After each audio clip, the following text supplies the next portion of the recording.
Can you remember the first game you went to at the Aviva Stadium? Yes, I went to a November international game where Ireland men were playing USA, I would say 2017. I think that was my first game. And were there thoughts in your head, someday I could be out here?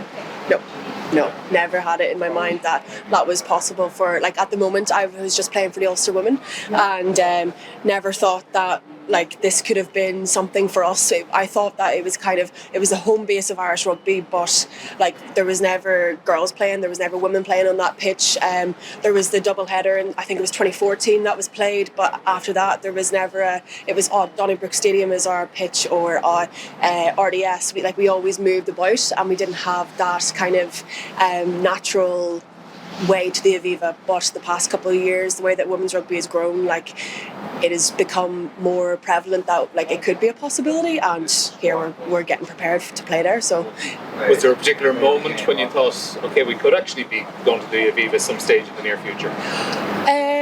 Not a particular moment in my mind anyway that stands out, but like the past couple of years, I think the momentum that has been built, and like having the 30,000 people come to watch us play against New Zealand, have sold out games everywhere where we were playing in the World Cup. It's just, England have ran this very well. Like we've got so many people, so many spectators, even like the TV broadcasting statistics were so high. We're like, okay, there's actually people here, there's actually people supporting and ready to come watch us in person. And then whenever the Aviva was announced, it was just utter shock.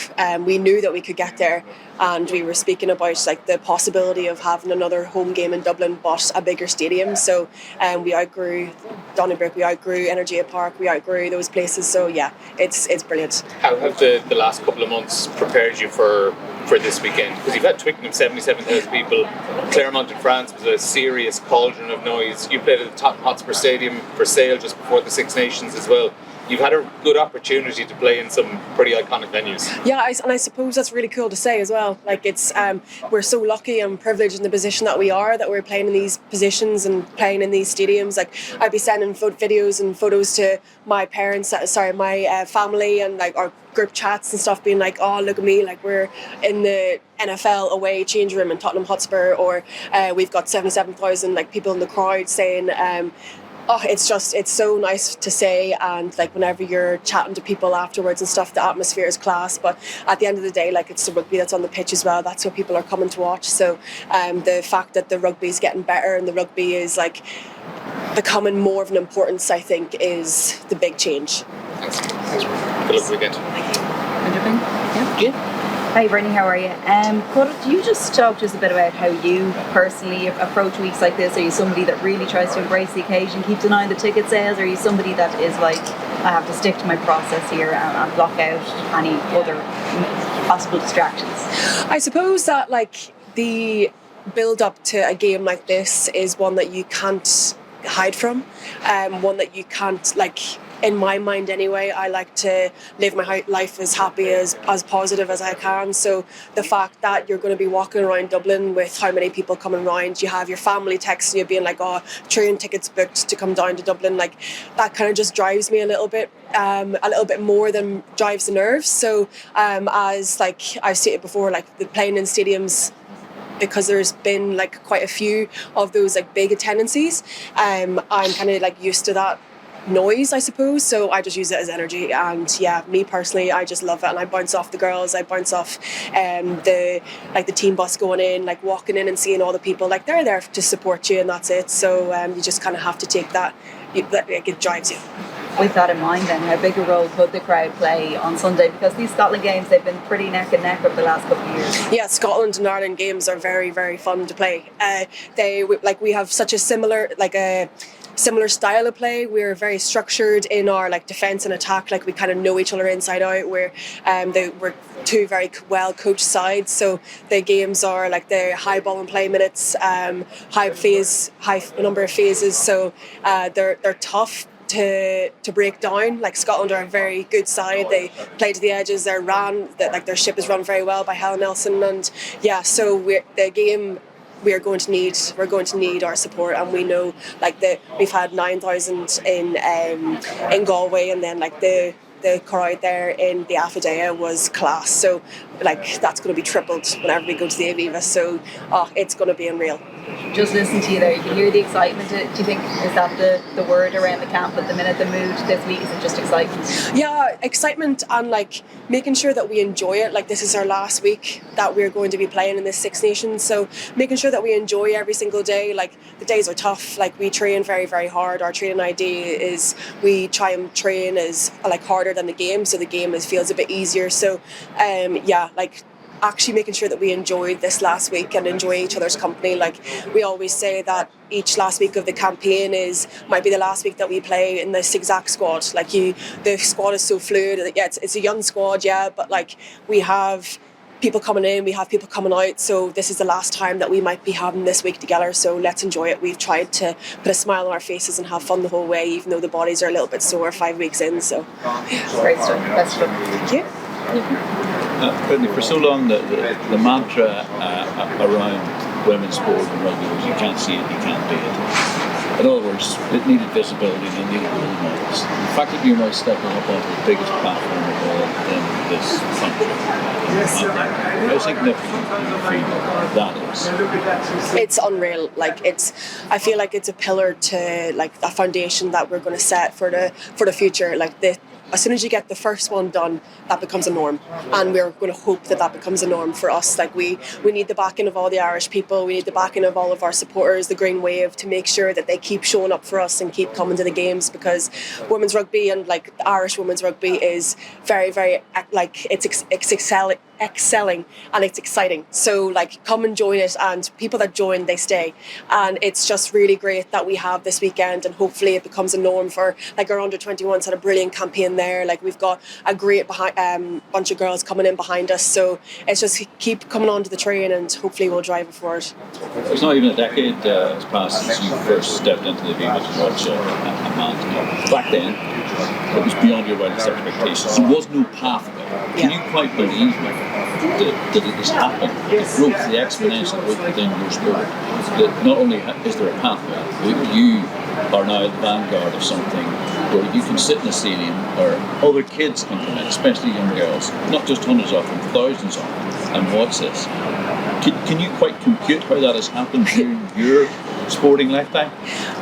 I suppose not, no. Like the change has been like class. Whenever I first started first started playing rugby for Ulster, even like there would be maybe 100 people come to support you, and that was mostly your family and your friends. So the fact that we've got like that 30,000 hit for this weekend is just out of my expectations anyway. But like I think that a lot of that comes down for the World Cup in England. Like they did such a good job with the visibility, they did such a good job with their media side of things and promoting it, and like our Irish rugby media going on top of that and making the most out of this sport that is the #1 fastest growing sport in the world. So I can't believe it, but we deserve it, so I'm quite grateful for it. Are you conscious at all that you're not only competing to be the best you can be within the rugby family, but the great global game, I think, without disrespecting rugby, is football. But you are now going toe-to-toe with the international women's football team and potentially going to outstrip them. Again, is that just the stuff of dreams? Yeah, to be fair, we haven't really thought about that, but like I was at their game whenever they had the 30+ thousand, I think it was 31,000 they had at their last game. I was actually a part of that support there at that game, and the audience was class. Like it was so nice to see so many people coming, and like mixtures of ages, mixtures of genders, like everybody coming to support. It's not just young girls, it's not just females coming. Like we had whenever we were up in the Aviva, like there was a great male audience as well. Like we want to unlock so many different people coming to watch us, and making sure that like it's not just a women's sport, it's not just a women's game, it's an everybody's game, and like we're here to put on a good spectacle for you at the weekend. I always had the final one, but this is the final one. So in the context of the answer you've just given, when you're watching the Ireland women's football team in front of 31,000, are you actually thinking, I want some of this, could this happen to us? As recently as that was it still beyond your expectation that you would be playing in front of a similar crowd at the same venue?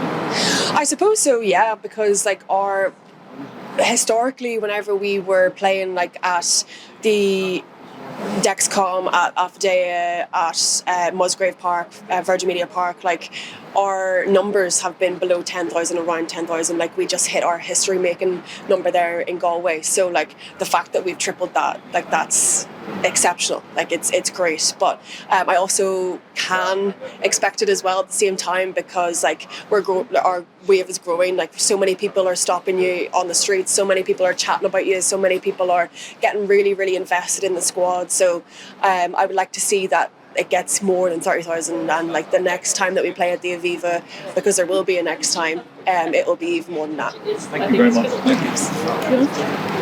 I might just trouble you for one more as well. On your own form at the moment, 2 tries at the weekend, albeit a combined distance of about a metre and a half. Where do you think your own game is at the moment? Yeah, a metre and a half. Yeah, I suppose like those kind of, it's all that work to get up to the 5 metre line, and then as soon as we get there, we want to be as ruthless as we can. So if that means that I'm like, yes, okay, I carried 1 or 2 of them, but like I wouldn't have been able to get over the line if it wasn't for my 2 latchers, you know, that kind of way. And I think it's just that ruthlessness that we have as a squad, that as soon as we get here, the backs aren't having the ball, like we're going to score the try, we're going to try and get over as quickly as we can. So yeah, I think I'm just lucky enough to get put into the current spot and get over. So post France in particular, was it actually reassuring that you were able to nudge your way over from close range? Yeah. Frustrated after France, frustrated after the one held up and then one disallowed. Just me personally, anyway, I took that on the chin. That really, really annoyed me. So, like, my team put us in that position, and I felt like I let them down by get those two things that happened. But yeah, it's been a work on that we've had since then, and a work on that I've had since then. I've been really, really strict on my details, so thankfully it's improved in that perspective. Good stuff. Good luck again. Can I just ask a quick one about your move to Manchester and Sale Sharks? How do you feel that's impacted you throughout this tournament? I think that, like, just contact-wise, it's really helped me. In that kind of aspect of my contact repeatability, like going through phases and stuff, I normally would have tired a little bit quicker, whereas now I feel like my kind of physical aspect of the game has improved in that side. I'm able to be a little bit more efficient in my wrestling, more efficient in my groundwork and getting off the ground quicker, and it doesn't tire me as much anymore. But like, the international games are just as tiring anyway. But I think that that kind of side has really helped me from moving to Manchester. It's brilliant. Thank you. I just have one question. I asked you a year ago, what would you say to your younger self? And you said, enjoy the moment.